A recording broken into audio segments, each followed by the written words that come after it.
Hello friends, मैं महेंद्र प्रताप सिंह आप सबका स्वागत करता हूं आपके अपने चैनल इंग्लिश की बात में, जहां होगी केवल इंग्लिश की बात।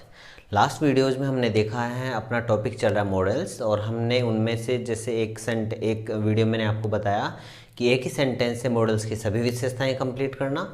उसके बाद में जो दूसरा वीडियो था उसमें मैंने आपको ये भी बताया कि how to use can and could in competition level. Competition level में अगर हम देखें तो हम कैन और कुड का कैसे यूज़ करते हैं। बढ़ते हैं आगे की तरफ और नेक्स्ट मॉडल लेते हैं हम मे।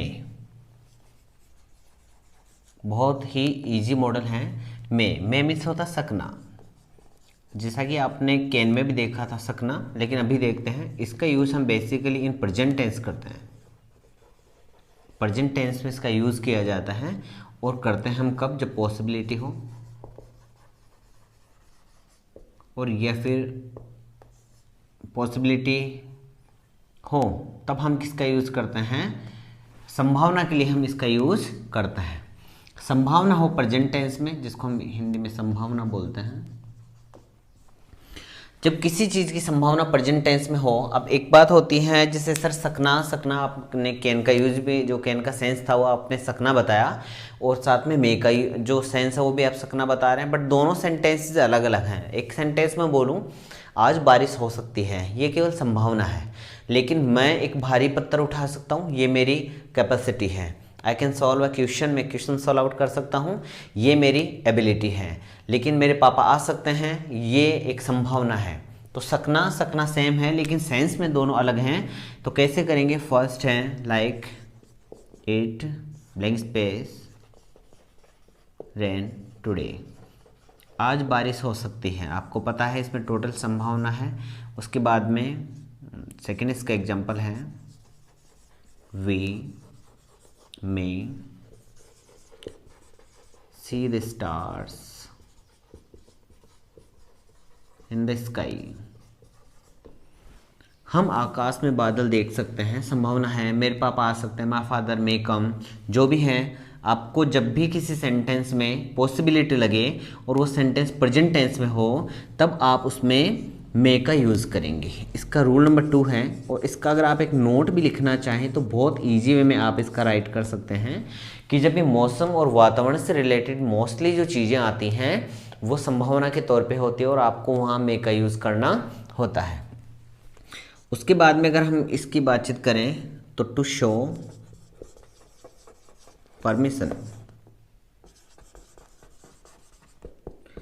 परमिशन शो करने के लिए भी हम जो आज्ञा है उसको यूज़ करने के लिए भी हम किसका यूज़ करते हैं, मे का यूज़ करते हैं। लेकिन अगर हम बातचीत करें तो वो परमिशन होनी चाहिए फॉर्मल। जब फॉर्मल परमिशन होती है तब हम मे का यूज़ करते हैं। आप एग्जाम्पल राइट कर सकते हैं, मे आई कम इन सर। खूब बार आपने सेंटेंस सुना है, may he right a letter. Okay, जब भी परमिशन हो, और मैंने आपको बताया था जब मैं आपको कैन का यूज़ समझा रहा था कि परमिशन दो प्रकार की होती है, एक होती है फॉर्मल और एक होती है इनफॉर्मल। अगर इनफॉर्मल परमिशन है, इनफॉर्मल परमिशन का हम पता लगा लिया करते थे, वाक्य ब्लैंक स्पेस से स्टार्ट होता था और उसके बाद में वाक्य के लास्ट में एक क्वेश्चन मार्क हुआ करता था। लेकिन इस क्वेश्चन मार्क से पहले कॉमा प्लस नाउन हुआ करती थी। अब सर आप ये बोलेंगे कि सर नाउन तो यहाँ भी है, हाँ है, लेकिन वो नाउन हुआ करती थी informal, like family member and friends. और यहाँ आपको या तो कॉमा प्लस नाउन आपको नहीं मिलने वाला है, और अगर मिलेगा तो सर या मैम मिलेगा, और सर या मैम मिलता है, इट मीन्स ये है आपका ऑफिशियली। और जब भी ऑफिशियली हो तब आप उसको फॉर्मल परमिशन बोलते हैं। It means you have to take permission, आपको परमिशन लेनी ही पड़ेगी। और वहाँ होता था आप चाहे तो परमिशन लें और चाहे तो नहीं भी ले तो भी काम चल सकता था। पता कैसे लगाएंगे, वाक्य ब्लैंक स्पेस से स्टार्ट हो। If the sentence starts with blank space and at the end of the sentence will get either comma plus sir और मैम, या तो हमें सर या मैम मिलेगा और या फिर कॉमा प्लस नाउन हमें नहीं मिलेगी। तो आप समझेंगे ये informal permission and you will use there may. इसका रूल नंबर जो आप देख पाएंगे थर्ड, बहुत ज़्यादा इजी है, टू शो ब्लेस या विश और ब्लेस शो करने के लिए हम क्या करेंगे, मे का यूज़ करते हैं। Like may you get good marks.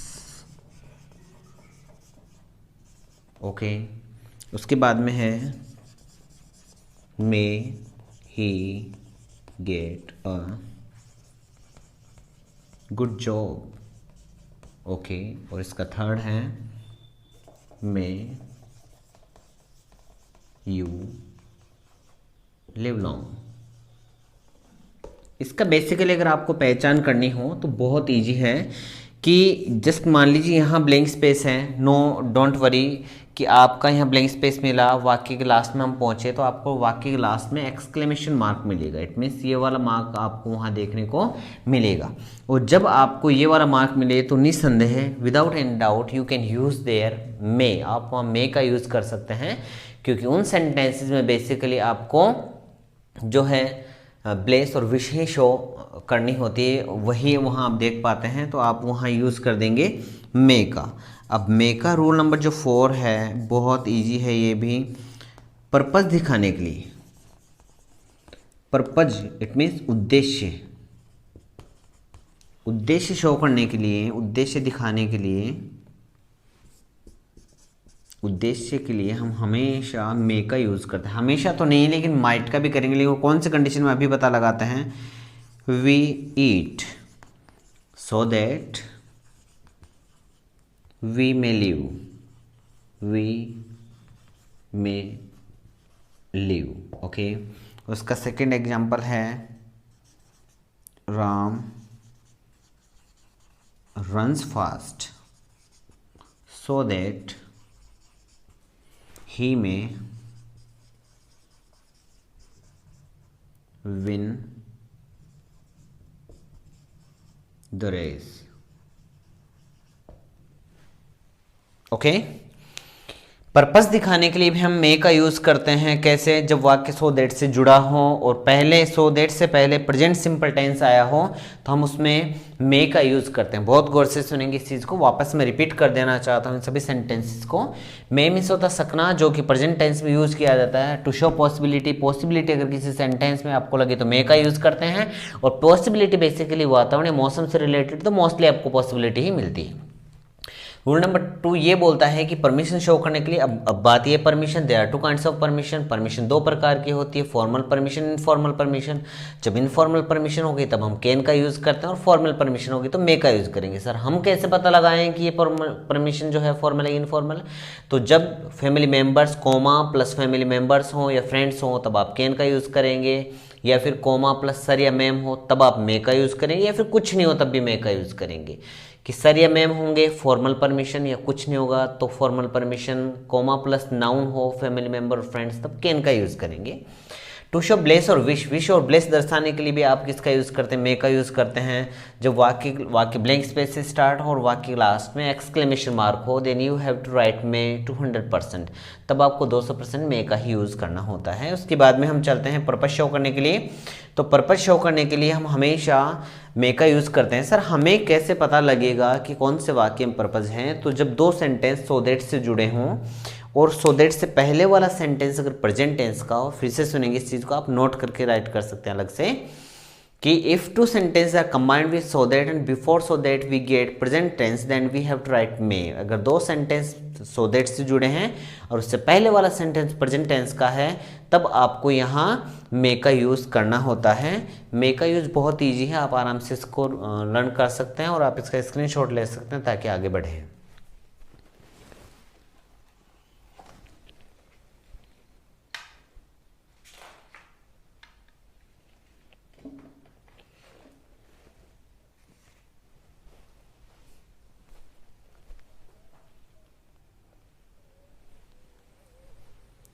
Okay, आगे बढ़ते हैं हम। माइट इजी है, माइट भी। 4 इसके रूल थे, बहुत इजी थे कि फॉर्मल परमिशन में मे का यूज़ करते हैं, पॉसिबिलिटी दिखाने के लिए मे का यूज़ करते हैं, but sentence must be in present tense. Okay, उसके बाद में था कि ब्लेस और विश दिखाने के लिए भी हम किसका यूज़ करते हैं? मे का। और उसके बाद में था पर्पज। पर्पज के लिए दो सेंटेंस जब सो दैट से जुड़े हों, पहले वाला सेंटेंस प्रेजेंट का हो, तो आप यूज़ किया करते थे मे का। और अब आगे देखते हैं माइट। नेक्स्ट वाली मॉडल है अपने माइट। माइट मीन्स भी सक्का था या सकता था, सका। अब ये तो कुड का यूज भी हो सकता था, ओके, बट ये भी in past tense, past tense में इसका यूज किया जाता है और पॉसिबिलिटी के लिए ही किया जाता है। जो पॉसिबिलिटी है उसके लिए इसका यूज किया जाएगा। कैसे? He might win the race though he ran very fast. Okay, he might have, इसको आप ही लिखेंगे might have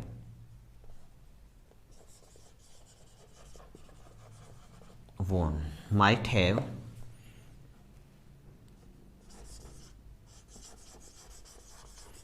passed the exam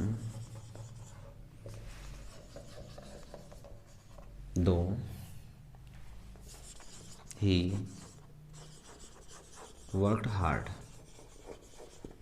okay, इसको समझते हैं। If two sentence are combined with though, अगर दो सेंटेंस दो से जुड़े हों, आप ये कैसे पता लगाएंगे? आपको ये पता है कि जब पॉसिबिलिटी हो प्रेजेंट टेंस में होगी आप मे का यूज़ करेंगे, यही पॉसिबिलिटी अगर पास्ट टेंस की होगी आप माइट का यूज़ करेंगे।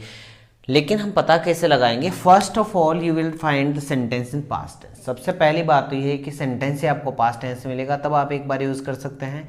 Either there is a second differentiation, second difference, if two sentence are combined with though, अगर दो सेंटेंसेस दो से जुड़े हैं and before though you will get there have plus verb third form after blank space. Just imagine this is blank space. ये आप ये करें कि ये वाला जो पार्ट है ब्लैंक स्पेस है और इसके जस्ट बाद में हैव प्लस वर्ब की थर्ड फॉर्म आपको मिली है।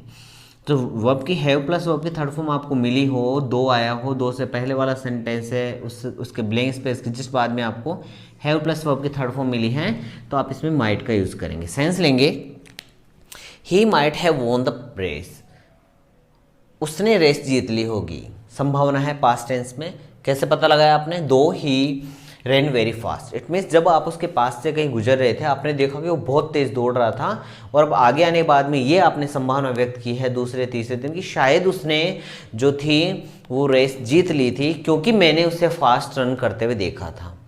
ही might have pass the exam, उसने एग्जामिनेशन पास कर ली होगी। दो ही वर्कड हार्ड, क्योंकि जब आप वहाँ गए होंगे, जस्ट इमेजिन आप किसी रिलेशन में गए और वहाँ का एक बच्चा बहुत वर्क हार्ड कर रहा था, तो आफ्टर 2 और 3 मंथ यू विल रियलाइज, आप ये महसूस करेंगे या फिर किसी को बोलते हुए महसूस होंगे कि उसने अपने एग्जाम क्लियर कर ली होगी। हाउ कैन यू से? क्योंकि आपने उसको वर्क हार्ड करते हुए देखा था, तो आपने पास्ट टेंस की संभावना व्यक्त की है। इसका दूसरा रूल आप बोलें तो to show remote possibility, to show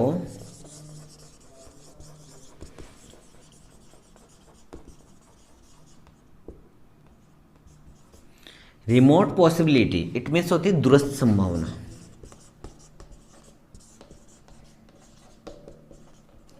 जब न के बराबर संभावना होती है तब भी आप माइट का यूज करते हैं। कैसे? He might come there as the last bus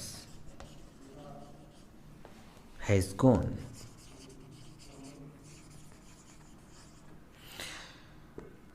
second example भी देखते हैं ताकि और अच्छे समझ में आए। There isn't any cloud in the sky, so it might rain today. अब आप देखेंगे he might come there, वो वहाँ आ चुका होगा। come here आप लिख लें यहाँ, he might come here, वो यहाँ आ चुका होगा। इट मीन्स संभावना है वो यहाँ आ सका होगा एज द लास्ट बस हैज़ गॉन। लास्ट बस जब जा चुकी हैं तो उसके आने की संभावना कितनी होगी, न के बराबर संभावना होगी। क्योंकि हमने कई बार देखा जो दूरस्थ जो अपने रूरल एरियाज हैं लाइक मारवाड़ साइड, तो वहाँ हम ये देखते हैं कि वहाँ मोस्टली जो ट्रांसपोर्टेशन होता है वो बसों के जरिए होता है, वो पर्सनल व्हीकल काफ़ी कम रखते हैं। तो वहाँ जैसे मान लीजिए किसी घर पे मेहमान आने वाले हैं, वहाँ जो बसेज हैं वो 3 आने वाली है, एक 8 बजे, एक 9 बजे, 11 बजे। जब 8 बजे के लिए हम प्रिपेयर हुए कि अब मेहमान आने वाले हैं, बट वो बस निकल गई, इट मीन्स अभी 9 बजे वाली में आने वाले हैं। 9 बजे वाली बस जैसे निकली तो अब अपना जो है पूरा फोकस 11 बजे वाली पे हो गया। लेकिन जैसे रात के 11 बजते वो बस निकल चुकी होती हैं, तो अब उस मेहमान के आने की संभावना न के बराबर होगी। क्यों, और अगर आ भी जाए तो उसकी लगभग कुछ कुछ पॉसिबिलिटीज़ रहेंगी लाइक 1%, बट 99% हम आराम से रिलैक्स होकर सो जाते हैं कि अब वो आने की उनकी संभावना बिल्कुल कम हो गई है। तो लास्ट बस जाने बाद में अब इसको आप देखेंगे, there isn't any cloud in the sky, आकाश में कोई भी बादल नहीं है। So it may rain today, might rain today, आज बारिश होने की संभावना न के बराबर है। देखा सुबह सुबह एक भी बादल नहीं था आसमान में, आकाश में, और हमने कहा आज बारिश हो सकती है, इट मीन्स न के बराबर संभावना है। हाँ, जो काले बादल हैं, बादल आपको दिख रहे हैं, it means you can say that it may rain today, आज बारिश हो सकती है। लेकिन एक भी बादल आपको नज़र नहीं आ रहा है, फिर भी आप ये बोल रहे हैं आज बारिश हो सकती है, तो आपको ये यूज़ करना पड़ेगा, इट माइट रेन टुडे, आज बारिश हो सकती है। उम्मीद है दोनों चीज़ें आपको अच्छे समझ में आ गई होगी। आप इसका एक स्क्रीनशॉट लें ताकि आगे बढ़े।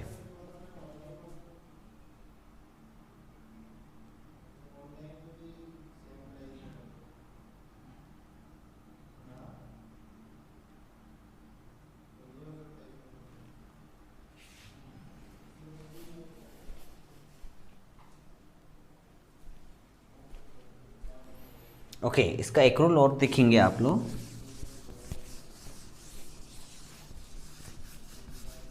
जो काफ़ी बार हमें देखने को मिला है। ओके, इन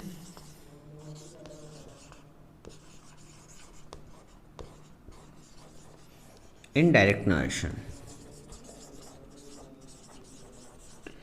इनडायरेक्ट नरेशन में भी मे के स्थान पे माइट का यूज़ करते हैं। लाइक आपने देखा है, he said, may you get good marks.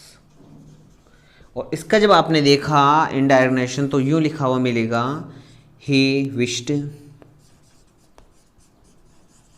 That she और आई, कुछ भी हो सकता है। आपको पता है कि जब सेकंड पर्सन हो तो ऑब्जेक्ट नहीं हो, तो वो मैंने बता रखा उसमें नरेशन में, आप वहाँ देख सकते हैं, आई माइट और गेट गुड मार्क्स, क्योंकि मॉडल्स के बाद में हमेशा मेन वर्ब की फर्स्ट फॉर्म आती है। Is it clear? तो इनडायरेक्ट नरेशन में भी हम इसका यूज़ करते हैं। इसके 3 रूल हैं। माइट का जो यूज़ होता है वो सखा के सेंस में होता है, जो कि पास्ट टेंस में होता है, पॉसिबिलिटी शो करने के लिए होता है। जब सेंटेंस पास्ट टेंस में हो या फिर 2 सेंटेंसेस 2 से जुड़े हों और 2 से पहले वाक्य में, जो पहले वाला वाक्य उसमें ब्लैंक स्पेस के जस्ट बाद में हैव प्लस वर्ब की थर्ड फॉर्म आई हो, so then we have to write there might. And to show remote possibility, जब किसी सेंटेंस में रिमोट पॉसिबिलिटी हो तो उसमें भी हम माइट का यूज़ करते हैं, और नरेशन में भी मे के प्लेस पे हम उसका माइट यूज़ करते हैं। ओके, आप इसका भी एक बार स्क्रीनशॉट लें, इसको नोट डाउन करें ताकि आगे बढ़ें।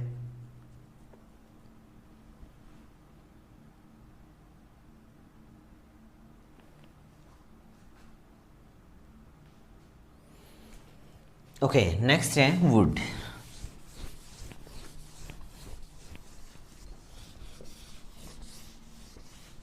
नेक्स्ट है वुड। समझते जाएंगे क्योंकि इंग्लिश समझने का है, इंग्लिश को रट नहीं सकते, इसको समझेंगे उतना ही अच्छे से क्लियर होती जाएगी। नेक्स्ट मॉडल आपके सामने है वुड। ओके, इसकी अगर हम बातचीत करें तो ये जो विल आपके मॉडल हैं इंग्लिश में, विल वुड, तो उसी का ये पास्ट है। विल का पास्ट वुड होता है। इट मीन्स विल का जो है यूज़ हम फ्यूचर टेंस के लिए कर लिया करते हैं, और इसका यूज़ हम पास्ट टेंस के लिए करेंगे। अब देखिए, इससे पहला इसका रूल है कि सर इसका इनडायरेक्ट नरेशन में है,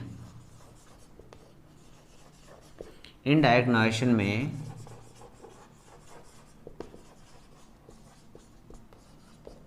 विल के स्थान पे हम वुड राइट करते हैं। Okay, sure, yes of course. Ram said he will go। Okay, आपने लिखा राम सेड का आप सेड लिख सकते हैं, टोड लिख सकते हैं। कॉमा के स्थान पे आपने लिखा that, he third person, no change. और विल का आप क्या करेंगे, वुड राइट करेंगे। Okay, would go.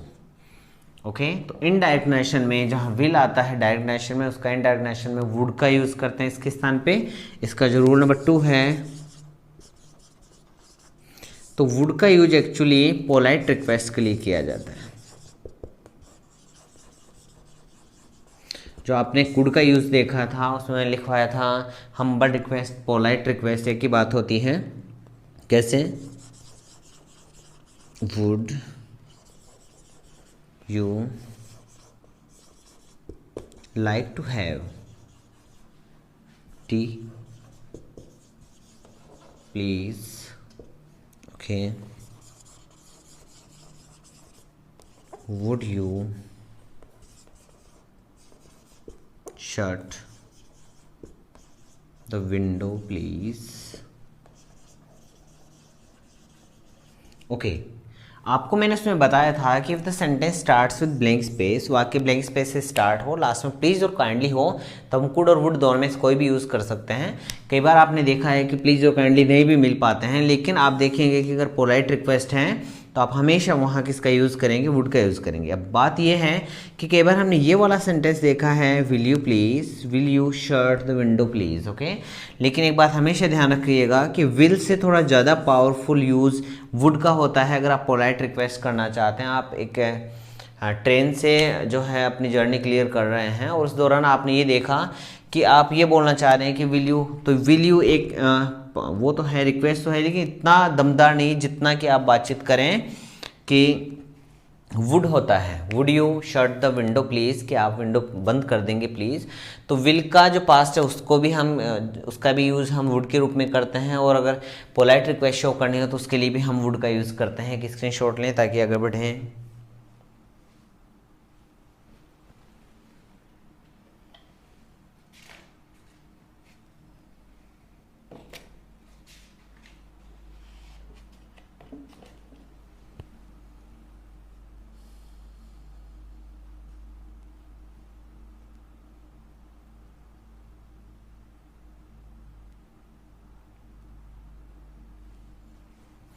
ओके, इसका एक और रूल है, वो भी आप देखेंगे, रूल नंबर 3।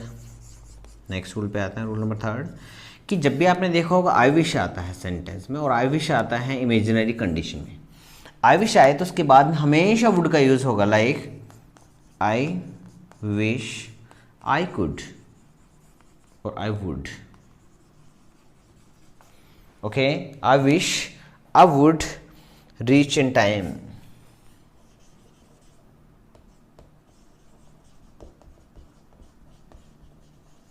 ओके, उसके बाद में I wish I would pass that exam.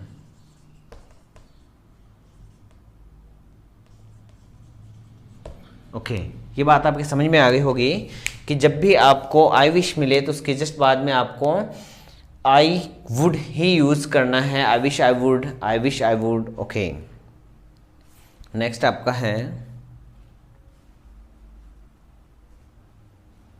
Okay, आपने देखा होगा, एक बार इसको रिमूव कर देते हैं, रूल नंबर 4,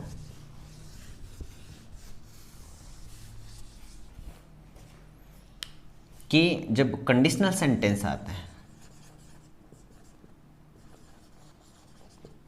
कंडीशनल सेंटेंस में भी हम एक तो इसमें जो आपकी इम्प्रोबेबल कंडीशन होती है, इम्पॉसिबल कंडीशन उसमें यूज़ करते हैं। जैसे if he ran fast he would catch the बस।